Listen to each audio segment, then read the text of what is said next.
세속적인 온갖 열정들을 극복하려고 열심히 애쓰는 사람들은 종종 그 일에 너무 열심히 매달린 나머지 그것 자체가 그들의 열정이 되고 만다. 그들은 신을 향한 열정, 신을 알고자 하는 열정을 가지고 있다. 그러나 그 역시 똑같은 열정일 뿐이어서 어느 한 열정을 다른 열정으로 바꾸는 것이지 열정을 없애는 것이 아니다. 그러므로 너희가 열정을 느끼는 것에 대해 열정을 느낀다는 판단을 내리지 마라. 그저 그것을 알아채고 난 다음 되고자 하는 존재라는 관점에서 보았을 때 그것이 너희에게 도움이 되는지만 알아보라. 너희는 끊임없이 자신을 창조하는 행동을 하고 있다. 너희는 순간순간 자신이 누구이고 무엇인지를 결정하고 있다. 너희는 주로 자신이 누구에게 그리고 무엇에 열정을 느끼는가와 관련된 선택들을 통해 이것을 결정한다. 소위 영적인 길을 걷는 사람은 흔히 모든 세속적인 열정, 모든 인간적인 욕구를 버린 것처럼 보인다. 하지만 그 사람이 해온 건 그런 열정과 욕망을 이해하고 그것이 환상임을 깨닫고 자신에게 도움이 되지 않은 열정들에서 비켜서는 것이었다. 그동안에도 계속해서 열정이 자신에게 안겨준 환상, 곧 완전히 자유로울 수 있다는 환상을 사랑하면서 열정은 존재가 행동으로 바뀜을 사랑하는 것이다. 열정은 창조의 엔진에 연료를 공급해준다.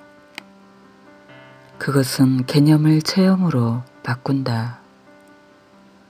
그러니 결코 열정을 부정하지 마라. 그렇게 하면 참으로 되고자 하는 자신을 부정하게 된다. 극기는 결코 열정을 부정하지 않는다. 극기는 단지 결과에 대한 집착만을 거부한다. 열정은 행동에 대한 사랑이다. 행동은 체험된 존재다.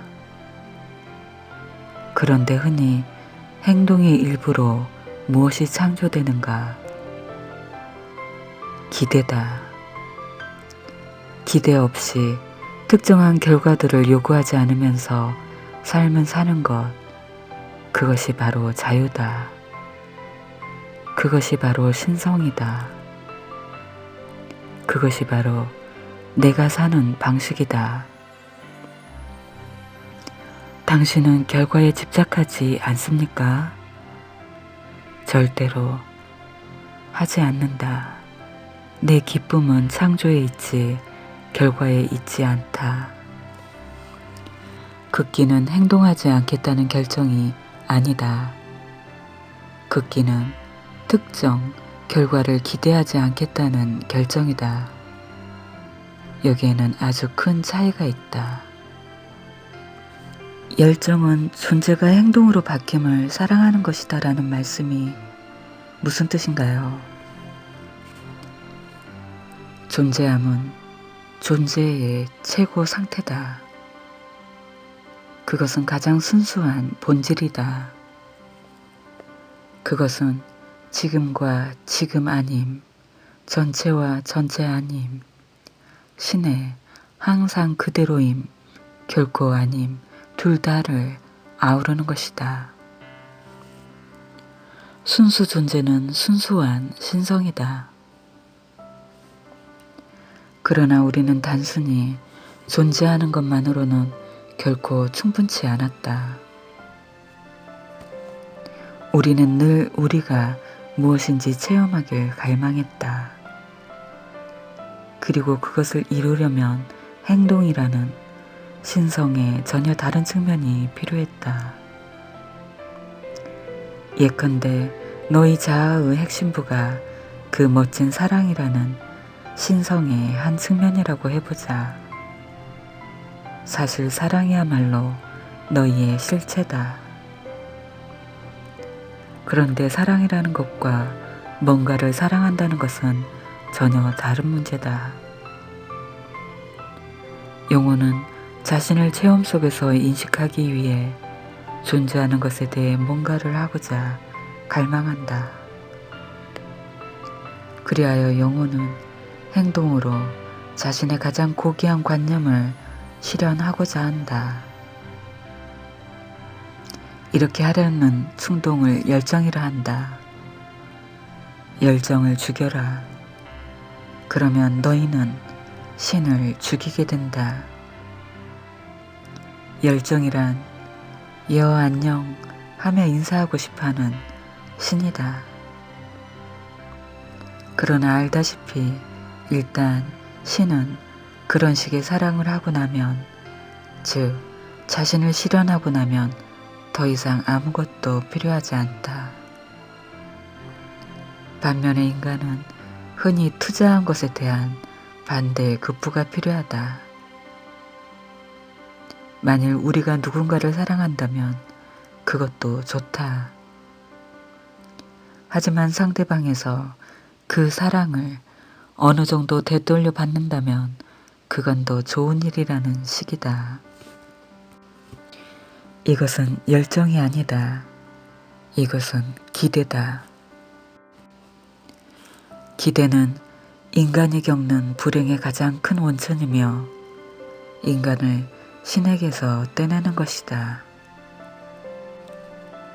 극기는 동양의 일부 신비주의자들이 삼매경이라 불러온 체험, 즉 신과 하나됨과 신과 합일 혹은 신성과 융합하고 신성으로 녹아듦을 통해 이 분리 상태를 끝내고자 하는 것이다. 그러므로 극기는 결과는 거부하지만 열정은 결코 거부하지 않는다.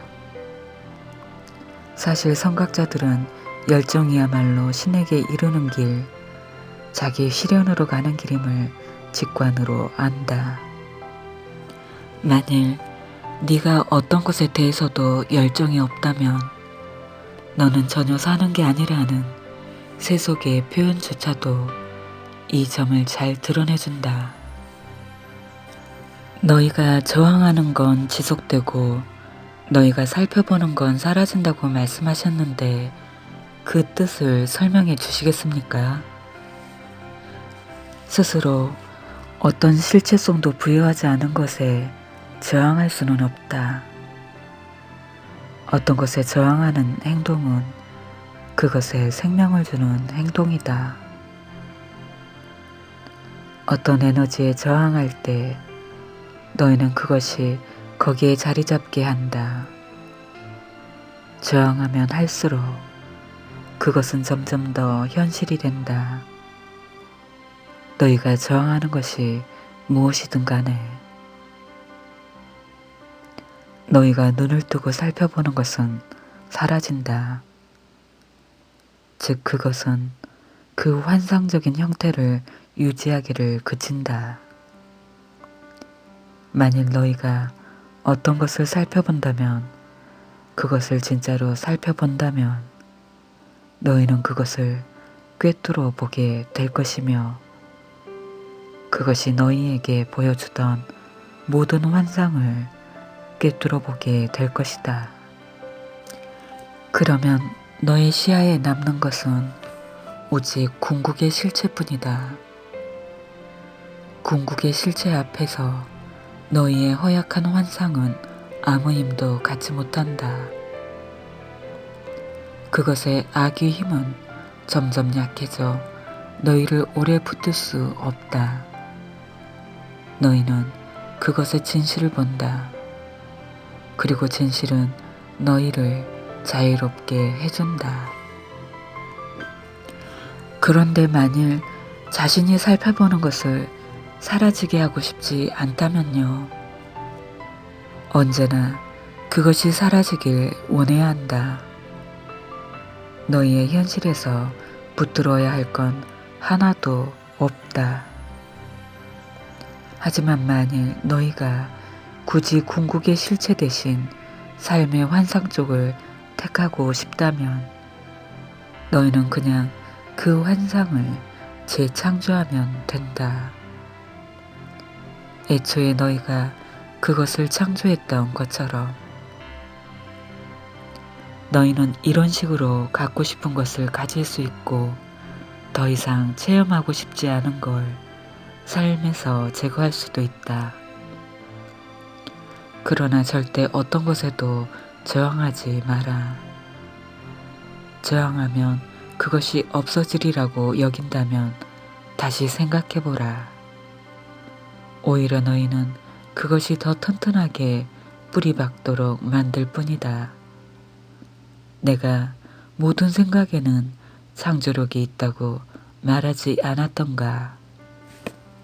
제가 어떤 걸 원치 않는다는 생각까지도요. 네가 그것을 원치 않는다면 왜 굳이 그것에 대해 생각하는가?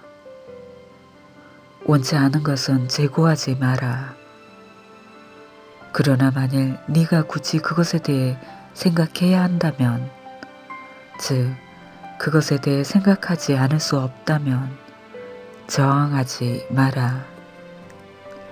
차라리 그것이 무엇이든 간에 정면으로 살펴보고 나서, 즉 그것을 자신의 창조물로 인정하고 나서 그것을 계속 유지할지 말지 네 마음대로 선택하라. 무엇이 그런 선택을 하도록 명령합니까? 너희가 자신이라 여기는 존재가, 그리고 너희가 되고자 하는 존재가, 이것이 모든 선택을 좌우한다.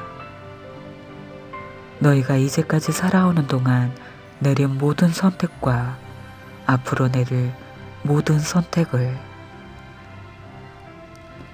그렇다면 금욕주의자의 삶은 잘못된 길입니까? 그 삶은 진리가 아니다. 금욕하다는 말 속에는 아주 잘못된 뜻이 들어있다.